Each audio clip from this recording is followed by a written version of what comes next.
Welcome to NYNJPA Weather, your severe weather source for the Northern Mid-Atlantic. I'm your meteorologist, Stephen DiMartino. Good morning. It is Friday, August 12th, 2011. The weekend is finally here. And honestly, I don't think we could start off a weekend any better than what we have in place right now. Polar high pressure is currently moving over central and western Pennsylvania and will be moving towards the northern mid-Atlantic this afternoon and evening. As you can see, humidity is very low with dew points below 56 degrees.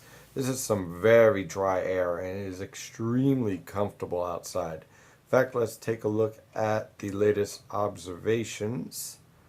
Here we go, surface observations. You can see 73 with a dew point of 55. That is excellent weather conditions for any outdoor activity. 79, 54 over Atlantic City. New York City, 75, 54. Perfect weather conditions. And of course, our cool spots in northeastern Pennsylvania around Allentown, 64, 54. So, what can we expect for this weekend? Well, let's take a look at the water vapor satellite picture.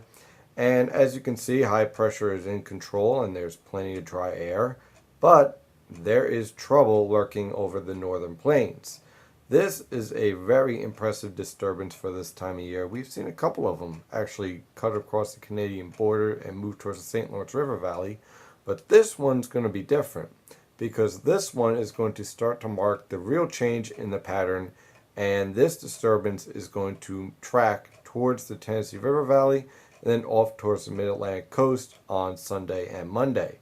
And what that will do is pull in quite a bit of moisture from the Atlantic and produce a rather wet day for Sunday, and that will continue on into Monday morning. Now, immediately, I did have some doubts on the potential for this storm on the medium range model guidance because, well, you don't like to jump on model guidance when there's a significant pattern change. You want to wait until you have a little bit more data and stronger support for such a forecast. And it looks like that's exactly what we see with this strength of this disturbance and also the strength of the negative NAO pattern over the northern Atlantic.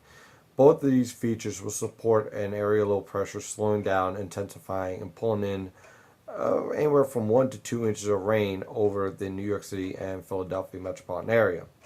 So enjoy today and tomorrow because if you have any outdoor activities, perfect weather conditions. But then on Sunday and Monday, unfortunately, if you have, let's say, a baseball game to go to, likely those games will be rained out and you'll be dealing with a rather soggy Sunday. Good time to go to a movie, though, or read a good book. So what else is going on? Well, we better drop down to the tropics because we have a lot to talk about. This is the satellite picture for the northern Atlantic, and we have 1, 2, 3, and 4 disturbances to keep an eye on. So let's break down each one real quick. This disturbance over here, let's zoom in, off the east coast is going to continue to move to the northeast into the northern Atlantic. Now, there is a chance that this disturbance could develop into a tropical depression before being entrained by this trough. But I don't really like the chances here. The time here for this development is rapidly closing, the window that is. And although there's some pretty good convection developing around this low-level center, it is moving into some cooler sea surface temperatures. You can see the gradient from 28, which would support development, to 25 and 24 degrees Celsius, which would not. So the time for this disturbance to develop is limited, but it is showing some pretty impressive structuring of thunderstorms around the low-level center this morning. So we'll have to watch it for development. Could be a tropical depression before it becomes entrained in this trough. Zooming out, and we refresh and zoom out, and this next disturbance is down here. This is disturbance number 2, which right now you can see is dropping to the southwest. Why is it doing that? Well, it's under the influence of strong northeasterly winds in the upper levels, which is driving this disturbance to the south and east. Now, again, this disturbance does have a low level circulation and is showing some signs of producing some convection. However, I think that this is more due to the interaction with dry air setting up over this portion of the Atlantic and very moist air here. So as a result, you get an enhancement with some thunderstorms. Now, there is a potential for this disturbance to develop, but I think it's rather low, and I really don't think it's going to be much of a threat, but we're going to have to keep an eye on it. Moving to the southeast of there, we have another disturbance. Now, we've been watching this disturbance for some time now, and I've been saying keep an eye on this disturbance, and it's starting to develop, clearly starting to show signs of a mid and low level circulation. There's plenty of convection. The question is, what will happen when this disturbance interacts with these upper level winds and the dry air to the north and northwest, should I say. So this disturbance does have potential to develop. It could become a tropical depression by this weekend, possibly even a tropical storm. But we're going to have to see exactly how this disturbance deals with the shear further to the west. And finally, way out in the Atlantic, we have our fourth disturbance that is clearly showing a rather well-defined low-level circulation, but currently is lacking the development of thunderstorms. Now, this disturbance could be dealing with some dry air interacting. You can see it right here. And some of that dry air might be limiting this disturbance. But again, it does have a low level circulation. It's moving off to the west, and it is something we're going to keep an eye on, likely towards the end of this weekend and next week. So let's take a look at the forecast. Now again, high pressure is clearly in control, so we don't have any threat for rain. Same thing for tomorrow, no threat. But then by Sunday morning, our disturbance moves into Ohio and Tennessee River Valley. Here's our low pressure system starting to develop.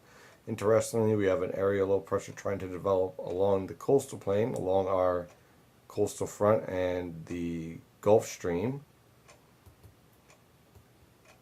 So let's see what happens going forward. Look at this rainfall starting to develop. Notice the mid-level circulation here pulling in Atlantic moisture as this upper low develops and intensifies. And then our area low pressure lifts to the northeast and redevelops along the New Jersey coast. Now, the model is having some difficulty in nailing down the details, but basically what we can look forward to here for Sunday and Monday is a slow moving area low pressure because of high latitude blocking over the North Atlantic. And as a result, we get an area low pressure capable of producing showers, waves of showers coming off the Atlantic. I don't think this is a steady heavy rain event for the entire day on Sunday and most of Monday. What I do think is that we'll see these waves of showers, and these showers will be tropical in origin. And as a result, they'll be capable of producing some pretty heavy downpours. But not everyone will get 1 to 2 inches of rain. Some locations may only get a half an inch of rain or a quarter of an inch of rain, while other locations, especially I think over northwestern New Jersey and northeastern Pennsylvania, could get 1 to 2 inches of rain pretty easily because of enhancement of orographic lifting. That's when moisture is lifted up along your terrain, which can create some pretty heavy rainfall. Going forward for next week, high pressure will be in control and pretty much a quiet week after Monday. One question, of course, will be exactly what happens with these tropical systems and whether they'll have any impact on the East Coast going forward. And of course, because of that uncertainty, we have a weak trough sitting off of the East Coast, which is something that could either protect the East Coast and cause these disturbances to recurve out in the Atlantic, or it could be drawn, if they move further enough south, up the coast on the backside of this trough. So it's something that we're going to keep an eye on going forward for next week. Thank you for trusting in NYNJPA Weather as your severe weather source for the Northern Mid-Atlantic. To find the latest weather information and severe weather coverage, always trust in NYNJPAweather.com or find NYNJPA Weather on Twitter, Facebook, and Tumblr. I'm your meteorologist, Stephen DiMartino. Have an excellent day.